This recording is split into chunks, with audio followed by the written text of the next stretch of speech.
ஓம் நமச்சிவாய. திருச்சிற்றம்பலம். சிவாய நமக. சிவசிவாய நமக. உன்னை தேடி ஒரு நல்ல செய்தி விரைவிலேயே வரும். உன்னுடைய உள்ளமும் இல்லமும் மகிழ்ச்சி அடையும். இந்த அப்பாவின் வாக்கு தவறுவதே கிடையாது. ஐயனே, கண் திறந்து பாரப்பா. வாழ்வின் ஒவ்வொரு கணமும் உன்னையே நினைக்கின்றேன். என் கால்கள் உங்களுடன் நடக்க வந்தது. என் கண்கள் உன்னை காணவே கிடைத்தது. இந்த பிறவியிலேயே உனக்காக உண்டானது. இறைவா, என் உடலில் ஒரு சொட்டு உதிரம் இருக்கும் வரையிலும் உன்னை காணும் வரம் வேண்டும். அருள் புரிவாய் அப்பாவே. ஆபத் பாந்தவனே, இன்பம் தருபவனே, ஈகை அளிப்பவனே, ஊழ்வினையை அளிப்பவனே, நீங்களே எங்களை பார்த்து கொள்ளுங்கள் அப்பா என்று அவரிடம் நீங்கள் சரணடைந்து விடுங்கள். நான் ஒவ்வொரு மனிதனிடமும் பேசிக்கொண்டிருக்கிறேன். அவர்கள்தான் என்னை அறிந்து கொள்ள முடியாமல் தவித்து கொண்டிருக்கின்றனர். எப்பொழுதுமே பேசிக்கொண்டேதான் இருப்பேன். நான் யாரிடம் பேசினேன் என்பது அல்ல கேள்வி. யார் யாரெல்லாம் நான் பேசியதை கவனித்தார்கள் என்பதுதான் என்னுடைய கேள்வி. நீங்கள் என் பேச்சை கவனித்தீர்களா? இல்லை, இந்த காதில் வாங்கி அந்த காதில் விட்டீர்களா என்று நீங்களே கொஞ்சம் யோசித்து பாருங்கள். என் பேச்சை கேட்டிருந்தால் இப்படி இன்று இது ஆகியிருக்காது. உங்களோடு தொடர்பு கொள்ள இந்த பரந்த அண்டம், இந்த பிரபஞ்சம் முழுவதுமே நான் இயங்கிக் கொண்டிருக்கிறேன். ஆகவே இனிமேலாவது நான் பேசுவதை கவனமாக கேளுங்கள். போகிற போக்கில் நீங்கள் போக வேண்டாம். வாழ்க்கையில் கவலைகள் நிரம்பி துவண்டுவிடும் தருணத்தில் உன்னுடன் யாரும் இல்லையே என நினைத்து நீ கலங்காதே. யார் இல்லாவிட்டாலும் என்ன, உன்னை படைத்த உன் சிவன் சாய்ராம் உன்னுடன் இருக்கிறான் என்பதை நினைத்து நீ மகிழ்ச்சி கொள். பிச்சை எடுக்கும் நிலை வந்தாலும் சிவனையும் சாய்ராம் என நினை. நீ எப்போது வேண்டுமானாலும் வாழ்வில் நிச்சயமாகவே உயரலாம். நல்லதையே நினைத்துப்பார், நல்லதையே செய்து பார். உங்கள் வாழ்க்கையில் நல்ல திசையை நோக்கி செல்லவில்லை, நல்ல திசை என் கண்களுக்கு புடப்படவில்லை என்றால் நீங்கள் செய்ய வேண்டியது ஒன்றுதான். உங்கள் இரு கண்களையும் இறுக்கமாக மூடிக்கொண்டு அப்பாவின் பெயரை சொல்லுங்கள். நீங்கள் என் கையை பிடிக்கும்போது எதுவுமே தவறாக நடக்காது. கண்களை மூடி எனக்கு முன்னால் அமர்ந்து என்னுடைய நாமத்தை சொல்லிக்கொண்டே வாருங்கள். உங்களுக்கு துணையாக நான் உன் கையை பிடித்து அழைத்து கொண்டு போவது உங்களுக்கு தெரியும். நீ எதை நோக்கி நீ பயணப்பட வேண்டும் என்று நினைக்கிறாயோ அதை நோக்கி நானே என் கையை பிடித்து அழைத்து கொண்டு செல்வேன். நீ கவலைப்படாமல் இரு. இனிமேல் உனக்கு எல்லாமே ஏற்றமாகத்தான் இருக்கப் போகிறது. நான் உன் கையை இறுக்கமாகவே பிடித்து கொள்கிறேன். நீ என்னை விட்டு விடாதே. நீயும் என்னை இறுக்க பிடித்துக்கொள். உனக்கு துணை நான் தான். வாழ்வில் உனக்கான தேடல் நிச்சயம் கிடைக்கும்.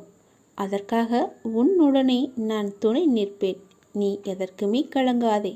உன் தேடல் எதுவோ அதை நோக்கி நீ பயணப்பட்டு கொண்டே இரு. என் துணை நிச்சயமாக உனக்கு இருக்கும். உன் கண்ணில் வடியும் கண்ணீரை துடைக்க நானே வருவேன். நானே உனக்கு துணையாக இருப்பேன். நீங்கள் சற்று திரும்பி பாருங்கள். உங்களை கஷ்டப்படுத்திய நாட்கள் எல்லாம் கற்றுக் கொடுத்த நாட்கள் என்று உங்களுக்கே தெரிய வரும். அத்தகைய அனுபவங்களை சேகரித்து வையுங்கள். இனி வரும் நாட்களில் எச்சரிக்கையோடு செயல்பட அதுவே உங்களுக்கு உதவியாக இருக்கும். கவலைப்படுவதற்கு காரணங்களை தேடாமல் ஒவ்வொரு நிகழ்விலும் உள்ள யதார்த்தத்தை எண்ணி மகிழ்ச்சியாக இருக்க பழகி கொள்ளுங்கள். எந்த சூழ்நிலையிலும் முயற்சியை மட்டும் கைவிடாதீர்கள். விதியின் பயனில்லை என்றாலும் முயற்சியின் பலன் கட்டாயம் உண்டு. காலில் மிகச்சிறிய முள் குத்தி இருந்தால் கூட எவ்வாறு விரைவாக ஓட முடியாதோ அதே போல உங்கள் மனதில் சிறிய சிறிய பிரச்சனைகள் உங்கள் செயல்பாட்டு திறனை பாதித்தால் நீங்கள் பெரிய வாய்ப்புகளை உரிய தருணத்தில் சரியான முறையில் பயன்படுத்தி வெற்றி காண முடியாது. எனவே சிறு பிரச்சனைகளுக்கு முக்கியத்துவம் தராமல் அப்பிரச்சனைகளுக்கு உடனுக்குடன் தீர்வு கண்டு நமது மனதை மிகவும் அமைதியான முறையில் வைத்துக்கொள்வது நமக்கு விரைவிலேயே வெற்றியை ஈட்டி தரும். வாழ்க்கை முடிவற்ற சாத்தியங்கள் நிறைந்தது. நன்மைகளை அறுவடை செய்ய சரியான நேரத்தில் சரியானதை செய்யுங்கள். கடும் உழைப்பு என்பது ஒரு சந்தோஷம். அதை செய்து கொண்டே இருக்க வேண்டும். வெகு நிச்சயமாய் ஏதோ ஒரு கணத்தில் அந்த கிரீடத்தை தலையில் வைக்கும். அந்த கணம் யாருக்கும் கிரீடம் என்று தெரியாது. ஆனால் உழைப்பவர்களுக்கு கிரீடம் நிச்சயமாகவே உண்டு. ஒருபோதும் உழைப்பவர் தோற்று போக மாட்டார். உழைப்பவருக்கே உழைப்பின் அருமை தெரியும். ஆகவே உழைப்பதை ஒரு வைராக்கியமாக கொண்டு உழைத்து வெற்றி பெற்று நீங்கள் வாழுங்கள். இந்த அப்பாவின் துணை உங்களுக்கு எப்போதுமே இருக்கும். என் அனுக்கிரகத்தால் இந்த பிறவியில் என்னை நீ ஆராதித்து கொண்டிருக்கிறாய். அப்படி என்னை வணங்கும் அவகாசம் உனக்கு கிடைத்ததே ஒரு பெரிய யோகம். நீ இப்பிறவிக்கு சாட்சி. நான் உன் பூர்வ ஜென்மங்கள் அனைத்திற்குமே சாட்சியாக இருப்பேன். நீ எதை பற்றியுமே கவலைப்படாமல் உன்னுடைய இலக்கு எதுவோ அதை நோக்கி நீ பயணப்பட்டு கொண்டே இரு. உன் இலக்கில் எந்த ஒரு கெடுதலும் வராமல், எந்த ஒரு தடையும் வராமல் நான் பார்த்து கொள்கிறேன். இந்த உலகம் என்பது எல்லோருக்குமே சமம்தான். யாரும் இங்கே அனாதைகள் அல்ல. யாரும் இங்கே உற்றார் உணர்வுகள் இல்லாத தனியாக விடப்பட்ட நபர் அல்ல. எல்லோருக்குமே எல்லாமே இருக்கின்றது. யாரும் எதுவும் இல்லாமல் இங்கே இருக்கவில்லை. அவர்களுக்கு துணையாக நான் இருக்கிறேன். இந்த உலகத்தில் உயர்ந்தவர் தாழ்ந்தவர் என்று யாருமே கிடையாது. யாரும் ஏழையும் அல்ல, யாரும் பணக்காரரும் அல்ல.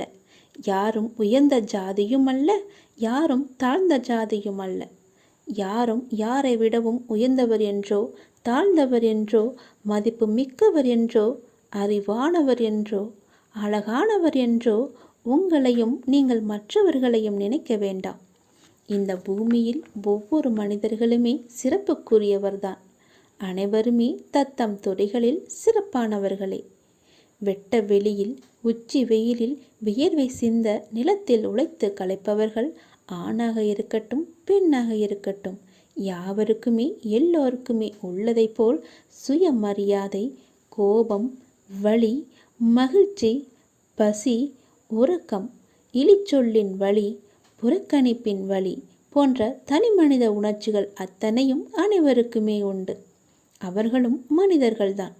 உண்மையில் உயர்ந்தவர் தாழ்ந்தவர் என்று யாருமே இல்லை. சில வாய்ப்புகள்தான் யார் இந்த பொழுதில் அவசியமானவர் என்பதை நமக்கு புரிய வைக்கிறது. அந்த புரிதலை உணர்ந்து கொள்பவர்கள் மனித நேயத்துடனே நடந்து கொள்வர். மனிதநேயம் கொண்டவர்களாலேயே மக்களை திருப்திப்படுத்தும் சேவையை வழங்க முடியும். அவர்களே மரணித்தாலும் மனிதர்கள் மனங்களில் இடம் பிடித்து எப்போதும் அழியா புகழுடன் இருப்பார்கள். மனிதர்கள் யாராயினும் அவர்கள் அனைவருமே சமம்தான். உயர்ந்தவர் என்றோ தாழ்ந்தவர் என்றோ படித்தவர் என்றோ படிக்காதவர் என்றோ ஏழை என்றோ பணக்காரன் என்றோ கருப்பு என்றோ சிவப்பு என்றோ உயர்ந்த ஜாதி என்றோ தாழ்ந்த ஜாதி என்றோ எந்த இருமே கிடையாது. அப்படிப்பட்ட நிலை நிச்சயமாகவே மாற வேண்டும். சமத்துவம் என்ற நிலை நிலவ வேண்டும் என்றால் மக்கள் மனதில் மாற்றம் ஏற்பட வேண்டும். ஏற்பட்டே ஆக வேண்டும். எனக்கு எல்லோருமே சமம்தான். நான் யாரையும் ஏற்று இரக்கத்தோடு நான் பார்ப்பதே இல்லை. அது நம்மிடமிருந்தே தொடங்குவோம். இனி ஒரு உலகம் புதிதாக அமைப்போம். நிகரான மனிதர்களை மதிப்போம். நாமாக வாழ்வோம்.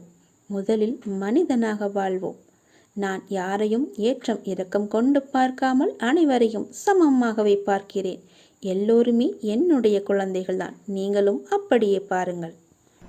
வாழ்வில் நடக்கும் இன்பத் துன்பங்களை உள்ளது உள்ளபடி ஏற்கும் மனப்பான்மையை முழுமையாக நீ வளர்த்துக்கொள். அப்படி நீ வளர்த்து கொண்டால் நீ என் நேரமும் கவலைகளாலும் விரக்தியாலும் மூழ்கியே இருக்க மாட்டாய். அப்படி கவலைகளாலும் விரக்தியாலும் மூழ்கியே இருப்பதால் உன்னுடைய கவலைகள், அதாவது கடமைகளிலிருந்து கவனம் சிதறுகின்றது. கவலையையே நீ கண்கொண்டு பார்த்து கொண்டிருக்கிறாய். உன்னுடைய கடமையை நீ தவற விட்டு விடுகிறாய். உனக்கானது உன்னுடைய கடமை. அது நீ நிறைவேற்றியே ஆக வேண்டும். எப்பொழுதும் வீழ்ந்து கொண்டே இருக்கிறோமே என்று அருவிகளோ, காலையில் பூத்து மாலையில் வாடி விடுவோமோ என்று மலர்களோ வருந்துவதில்லை. வீழ்ந்த அருவியே அகண்ட ஆறாக நாம் வாழ்வதற்கு தேவையான வற்றாத ஜீவ நதியாக ஓடுகிறது. ஒரு நாள் மட்டுமே பூத்தாலும் அப்பூக்கள்தான் இறைவனை சென்று சேருகிறது. எனவே நான் அடிக்கடி கூறுவது இங்கு எதுவும் நிரந்தரமில்லை என்று. அதை மட்டும் நீ மனதில் வைத்துக்கொள், மறந்து விடாதே. உனக்கு எது நடந்தாலும் எல்லாமே நன்மைக்கே என்று எடுத்துக்கொள். இவ்வுலகம் நம்மை எப்படி பார்க்குமோ என்று பயப்படாதே, வருந்தாதே. அவர்களுடைய பார்வை அப்படித்தான். அதையெல்லாம் நீ பெரிதாக பார்த்தால் நீ வாழ முடியாது. இங்கு உள்ளவர்களின் பார்வைக்கு விளக்கம் அளிக்க முடியாது. சிலர் உன்னை திமிர் பிடித்தவர் என்று சொல்வார்கள், கெட்ட எண்ணம் உடையவர் என்றும் சொல்வார்கள். சிலர் உன்னை அற்புதமானவர் என்றும் சொல்வார்கள், அன்பானவர் என்றும் கூறுவார்கள். யார் எதை வேண்டுமானாலும் கூறினாலும் நீ உன் வாழ்வில் நேர்மையாகவும் உண்மையாகவும் இரு. உன்னுடைய உழைப்பு என்றுமே வீணாகாது. வாழ்க்கையில் முன்னேற வேண்டுமானால் உன்னை பற்றிய மற்றவர்களின் மதிப்பீடுகளில் இருந்து உன்னை நீ மேம்படுத்த தேவையானதை மட்டுமே நீ எடுத்துக்கொள்ள வேண்டும். மற்றதையெல்லாம் காதில் வாங்காதே, உன்னுடைய கவனத்திற்கும் கொண்டு போகாதே, கவனத்தில் எடுத்துக்கொள்ளாதே. தேவையற்ற வீண் சொற்களை மனதிலிருந்து அழித்துவிடு. இப்பொழுதே, இந்த நொடியே அழித்துவிடு. அச்சொற்களை மனதில் தேக்கி வைத்து உன் வளர்ச்சிக்கு நீயே தடையாக இருக்காதே. கவலைப்படாதே, நான் இருக்கிறேன், உன்னோடு எப்போதுமே இருப்பேன். நீ நல்லதையே நினை, நேர்மையாக இரு, உண்மையாக இரு. உனக்கு நீ பயந்தவனாக இரு, கடவுளுக்கு பயந்தவனாக இரு. உன்னை நோக்கி எல்லாமே தானாக வரும். எதுவும் உன்னை விட்டு போகாதபடி நான் பார்த்து கொள்கிறேன். உனக்கு துணையாக உன் அப்பா நான் இருக்கிறேன். பிறந்தோம், வாழ்ந்தோம், இறந்தோம் என்று இல்லாமல் நீங்கள் யார் என்று கண்டடையுங்கள். ஒரு தாய் குழந்தையை பெற்றெடுப்பது அந்த பிரசவ வேதனை சொல்லி மாளாது. நீங்களே உங்களை மீண்டும் பிரசவிப்பதும் அவ்வளவு வேதனையான விஷயம்தான். அதனால்தான் யாரும் அதை செய்வது இல்லை. நமக்கு எதுக்கு அந்த வலி என்று இருந்து விடுகிறார்கள். வெகு சிலரே சிலுவை சுமந்து காடு மேடெல்லாம் அலைந்து சாப்பாடு தண்ணி இல்லாமல் தங்களை தாங்களே தேடி அடைகிறார்கள். சிந்திக்க வேண்டிய ஒரு விஷயம். சிந்தித்து பாருங்கள். வாழ்க்கையை ஒரு முறை பின்னோக்கி பாருங்கள். என்ன நடந்தது இதுவரை என்று உங்களுக்கு புரியலாம், புரியாமலும் போகலாம். எங்கெல்லாம் ஒருவர் அழகை காண்கிறாரோ அது அந்த மனிதருடையதல்ல. அழகின் பின் இறைவன் இருக்கிறார் என்பதை நீங்கள் உணர வேண்டும். இறைவன் இல்லாமல் எந்த அழகும் இருக்க முடியாது. அதனால்தான் சத்தியம், சிவம், சுந்தரம் என்று சொல்லப்படுகிறது. எங்கெல்லாம் சிவபெருமான் இருக்கிறாரோ அங்கெல்லாம் அழகும் சத்தியமும் இருக்கிறது. இதை சொல்வதன் மூலம் ஸ்ரீ கிருஷ்ண பகவான் அர்ஜுனரின் மனம் கவரப்படக்கூடிய எல்லாவற்றிலுமிருந்து விடுவித்து தன்னை நோக்கி இழுக்கிறார். கிருஷ்ணா என்றால் கவர்ச்சி. அப்படி என்றால் எல்லாவற்றையும் தன்னை நோக்கி கவரக்கூடிய ஒருவர் என்று பொருள். மனம் எங்கெல்லாம் அலைப்படுமோ அதிலிருந்தெல்லாம் விடுவித்து மையத்திற்கு கொண்டு வருவது. அந்த மையம்தான் ஸ்ரீ கிருஷ்ண பகவான். கிளைகளை வெட்டினால் என்ன, வேர் இருக்கிறதே, நமக்கு எதுக்கு இந்த கவலை என்று மகிழ்ச்சிப்படுங்கள். துளிர்க்கும் வகையில் துணி உடையவனே நான் தான் என்று சந்தோஷப்படுங்கள். அதைதானே நமக்கு வாழ்க்கை கற்பித்திருக்கிறது. அந்த கற்பித்த பாடத்தை நாம் ஏன் மறக்க வேண்டும்? படித்த படிப்புதான் நமக்கு வாழ்க்கை தரும். நீங்கள் துளிர்ந்து விடுங்கள். துளிர்க்கும் வரையில் நீங்கள் போராடுங்கள். கிளைகளை வெட்டுபவன் வெட்டட்டும். உங்களுக்கு வேர் இருக்கிறது. அதை பிடித்து கொண்டு மேலே எழும்பி வாருங்கள். உங்களுக்கான வாழ்வு நிச்சயம் இருக்கிறது. அதில் உங்களுக்கான வெளிச்சம் நிச்சயம் தெரியும். அதன் வழியே நீங்கள் பயணித்தால் உங்கள் வாழ்க்கை வெற்றியாகும். எல்லாமே உங்களுக்கு சாதகமாகவே மாறும். துளிர்க்கும் வரைதான் உங்களுடைய கஷ்டம். துளிர் விட்டுவிட்டால் உங்களை யாரும் எதுவுமே செய்ய முடியாது. வெட்டியவன் அன்றே போய்விடுவான். நீ துளிர்க்க மாட்டாய் என்ற நம்பிக்கையோடு.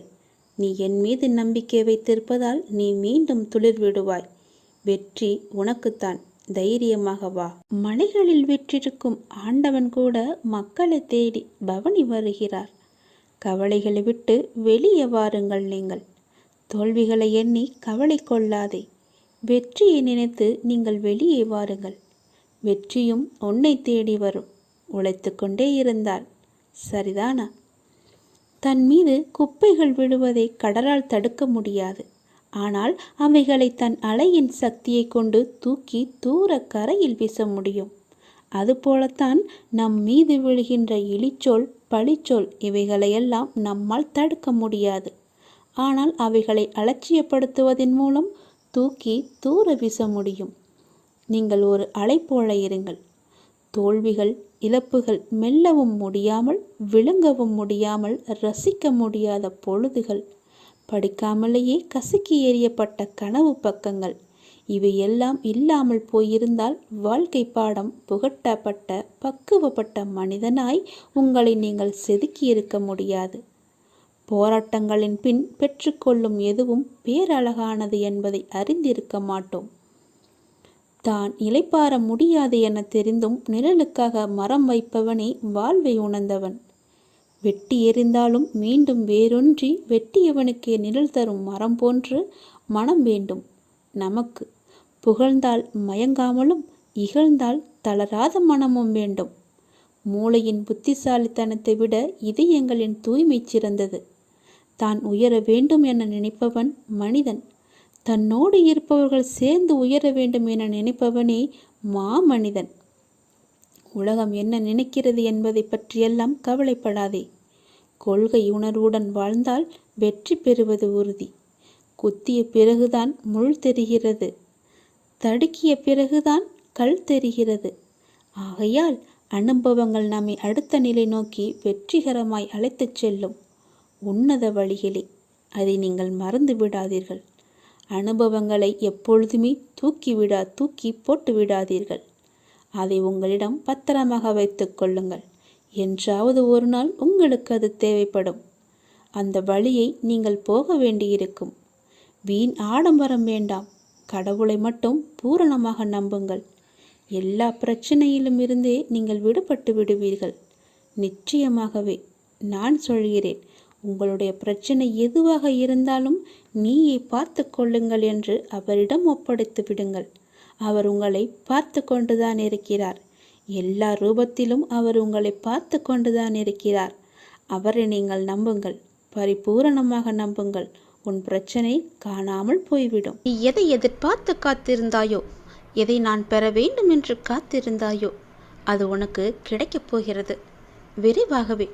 நீ எதிர்பார்த்ததற்கு மேலாகவே பல நல்ல நல்ல அறிகுறிகள் எல்லாம் உனக்கு தென்பட்டு அது உன் கையில் வந்து சேரும் நாளையும் நீ தொட்டு விட்டாய். விரைவில் அது உன் கையில் கிடைக்கும். நீ எதிர்பார்க்காத ஒன்று உன் வாழ்வில் நடக்கப் போகிறது. நீ எதிர்பார்ப்பதற்கு அல்ல, நீ பெறுவதற்காகவே அதை நான் உனக்கு கொடுத்து விட்டேன். எதிர்ப்பதற்கு அல்ல, பொறுப்பதற்கே தைரியம் உனக்கு வேண்டும். கொஞ்சம் பொறுமையாக இரு. உறுதியான நம்பிக்கை கொள். இன்று கிடைக்காவிட்டால் நாளை கிடைக்கும் என்று காத்திருந்து எதிர்பார்த்திருந்தாய் அல்லவா? அது உனக்கு நடக்கப் போகிறது. அப்படி நாளையும் கிடைக்காவிட்டால் மறுநாள் கிடைக்கும் என ஒவ்வொரு நாளையும் நீ கடந்து வந்து கொண்டே இருந்தாய். உனது எதிர்பார்ப்பை தாண்டினாலும் கிடைக்காத போது ஒரு நாள் நிச்சயம் கிடைக்கும் என்ற நம்பிக்கையோடு என் மீதான முழுமையான நம்பிக்கை வைத்து எனக்காக காத்திருந்தாய் அல்லவா? அதனால் நிச்சயம் உனக்கு அந்த பல வெகுமதிகளை நான் அள்ளி அள்ளி தரப்போகின்றேன். எல்லாம் இருள் சூழ்கின்ற நேரமாய் உன்னை துரத்தி வந்தது. கவலைப்படாதே, இனி அது நடக்காது. அத்தனையும் வீழப்போவது உறுதி. உன்னுடைய வாழ்வில் இன்னும் எத்தனை நாள் இந்த வேதனையும் துக்கமும் என்று காத்திருந்தாய் அல்லவா? உன்னுடைய கேள்விக்கு உன் வழியின் ஆதங்கத்தையும் நான் உணர்ந்தேன். உன்னுடைய கழுத்தை நெரிக்கும் எல்லா விஷயங்களும் என் கையால் தான் முடியப் போகின்றது. நான் அமைதியாய் இருக்கின்றேன் என்று நினைப்பது சரிதான். ஆனால் என்னுடைய மௌனத்திற்கும் ஒரு எல்லை உண்டு. நம்பிக்கையும் பொறுமையும் இழந்து விட்டேன் என்று நீ கதறுகிறாய். என்னால் என்னுடைய கஷ்டத்தை தாங்க முடியவில்லை, உன்மேல் கொண்ட நம்பிக்கையையும் பொறுமையையும் நான் இழந்து விட்டேன் என்று கூறிக்கொண்டே இருந்தாய் அல்லவா?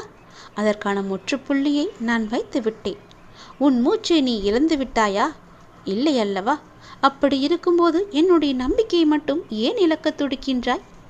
அந்த மூச்சானது ஒரு உயிர் வாழ எவ்வளவு முக்கியமோ அதை போலத்தான் உனக்கு உன் நம்பிக்கையும் பொறுமையும். அந்த நம்பிக்கையும் பொறுமையும் நீ இழந்து விடாதே. இழந்து விட்டேன் என்று நினைக்கும் இடத்தில்தான் உண்மையாக உன்னுடைய வாழ்நாளில் நீ பெறப்போகும் விஷயம் நிறையவே அங்கு அடங்கியிருக்கிறது. இழந்து விட்டேன் என்று முடிவெடுத்து விடாதே, முற்றுப்புள்ளி வைத்து விடாதே. இன்னும் உன் வாழ்க்கை தொடர இருக்கின்றது, நல்லபடியாக மாற இருக்கின்றது. ஒவ்வொரு சூழ்நிலை என்பது உனக்கு மட்டும்தான் வகுத்தப்பட்டிருக்கிறது. என்னால் என் பிள்ளைக்கு அதனை ஒரு நிமிடத்தில் மாற்ற முடியும். கஷ்டமான சூழ்நிலை வந்தால் அதை எதிர்த்து நெல்லு. உன்னுடைய எல்லா பிரச்சனையும் முடிக்க எனக்கு ஒரு நொடி போதும். சில நேரங்களில் கூட முடித்து விடுவேன், சில நிமிடங்களில் கூட முடித்து விடுவேன், ஏன் சில நாட்கள் கூட ஆகலாம். நீ எப்படி என் மீது முழுமையான நம்பிக்கை வைக்கின்றாயோ அதன் பொருட்டு தான் என்னுடைய பலனும் உனக்கு இருக்கும்.